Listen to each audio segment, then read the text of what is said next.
So, firstly, could you explain what is your understanding of autism and what does it mean to you as a parent? Good question. You see, the problem is everyone thinks they know what autism is until they have to live with it, and it throws things upside down. So my understanding, because of our professional background as well, is that it's all about this triad of impairments, about social communication issues and social recognition issues and so on. And the reality is, yes, but it's different when it actually comes into real life. So my understanding about autism now is slightly different. It's recognizing that it's a different way of processing the world. The brain processes things differently. Doesn't mean it's wrong, doesn't mean it's right, it's just different. And yes, it's got its challenges, but so too do people who have what we might call neurotypical brains as well. Could you give an example of how it impacts on daily life? Yeah, I mean, I'm going to take you through a few examples of early on, before we got the diagnosis, and how it now impacts on us now we've had the diagnosis. The first thing is that what you're taught and what we're all led to believe, there are very popular programs about this on TV, is about children whose behaviour is naughty, and therefore as it's naughty, you must have things like consequences, and there be things like the naughty step. So before we had a diagnosis, our understanding when our child misbehaved, and I'll use that word advisedly, was that it's challenging behaviour because they're not doing what we want them to do. They will learn to behave and they will sit on that naughty step for however many minutes it is, and they will learn from that and move on.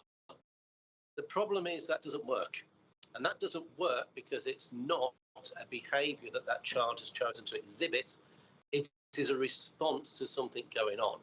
So to use the jargon, if you like, it's not so much challenging behaviour, it's behaviour that challenges, and we need to understand what's going on. So how does that present, from your young person? How might that behaviour be challenging in day-to-day life? Okay, so let's take an example of school, a school day. One of the things that my daughter likes to do is she likes to please. It's a big deal to her that people think she's misbehaved.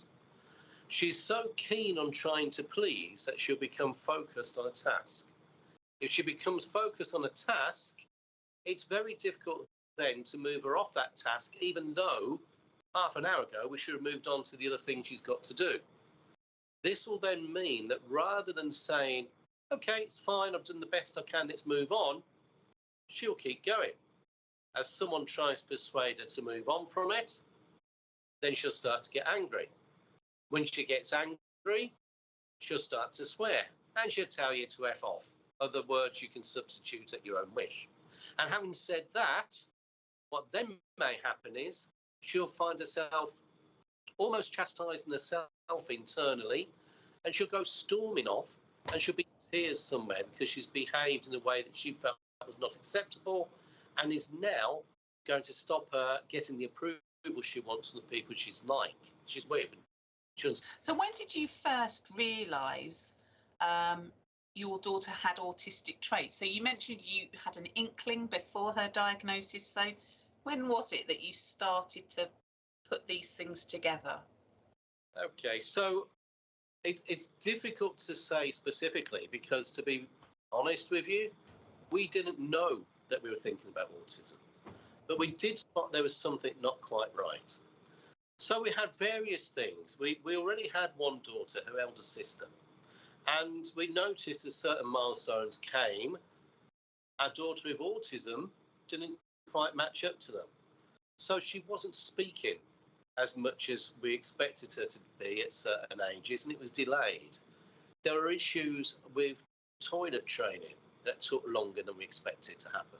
So initially, those were our first concerns, but nothing too major. And when we spoke to professionals like health visitors, they weren't concerned either. So why should we be? As we moved on and we got into school, then we spotted other things weren't quite as we expected. The most notable one is at the time we had two schools 10 minutes walk from each other. Eldest daughter was going to one, which is the junior school, and our younger daughter at the time, the one we're talking about now, was going to infant school. So it's a 10-minute walk.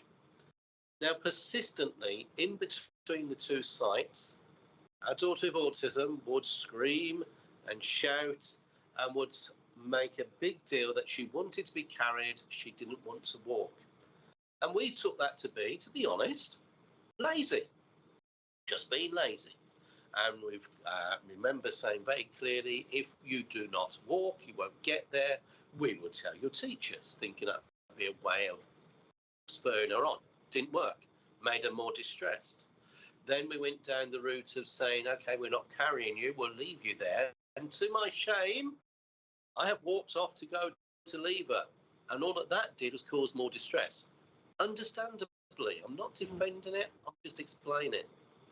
And then looking back on this, because we videoed this to show the teachers as well, now we see something which is a lot more obvious. That when she was there, her arms would literally be flapping at this level. And then our thought is, now with hindsight, that wasn't what we expected. Yes, yeah. And then one more thing I'm just going to interject with there as well. The whole idea about the uniform, the labels that were irritating at the back of the neck, the seams on socks that were irritating, and the fact that as soon as she got in from school, all she wanted to do was take her clothes off and run naked around the house. That to us was a clue, but we had no idea that it fits into the profile of someone with autism. Yeah, and that really does describe that sensory overload that many individuals with autism experience, doesn't it? So can you give us other examples of that sort of sensory overload? Yeah, and the thing about sensory overload is it's unique to every individual as well.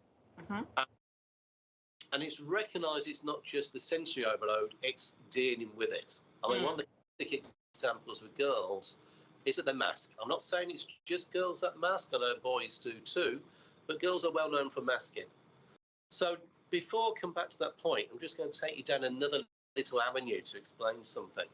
When we went to the school with these issues, the response from the school, there's no problem.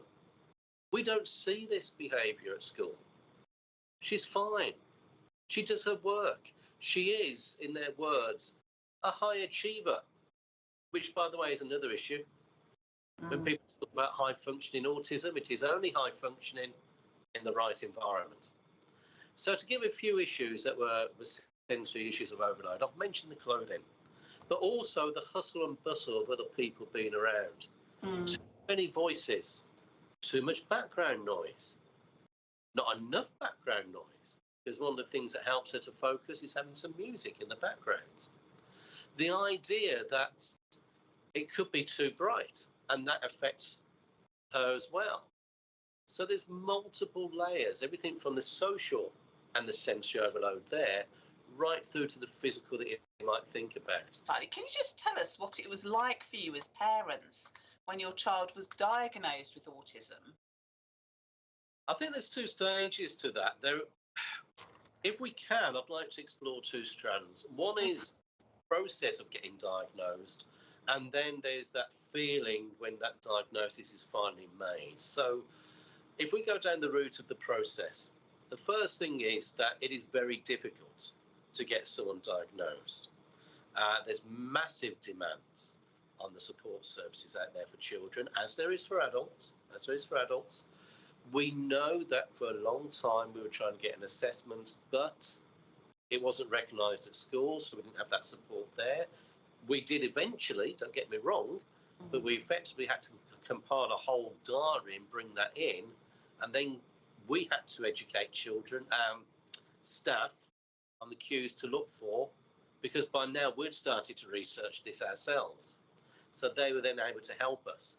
But by the time we actually got the diagnosis, for us, it was just as our daughter was moving from primary school, junior school, into secondary school during the summer holidays. And as soon as we got that diagnosis, that was it. We had nothing. Now, the issue we now have is that we've got a girl who's very stressed about moving into something new, social anxiety, who doesn't know what to expect because because we didn't have the diagnosis, had actually helped her plan what to expect at the new school in September. And a girl who, quite honestly, didn't know how to cope, and we ended up being referred to crisis team because she ended up trying to hang herself. So there was a lot of stress there. However, which might confuse some of you listening, it was a relief to finally get a label. Now, people argue that with labels, it can be quite destructive and labels stick. And that is true. But when you're looking for support and you're wanting people to understand, actually, labels can be quite positive and helpful. So, two-pronged answer, a relief when we got it, but then there was that what now?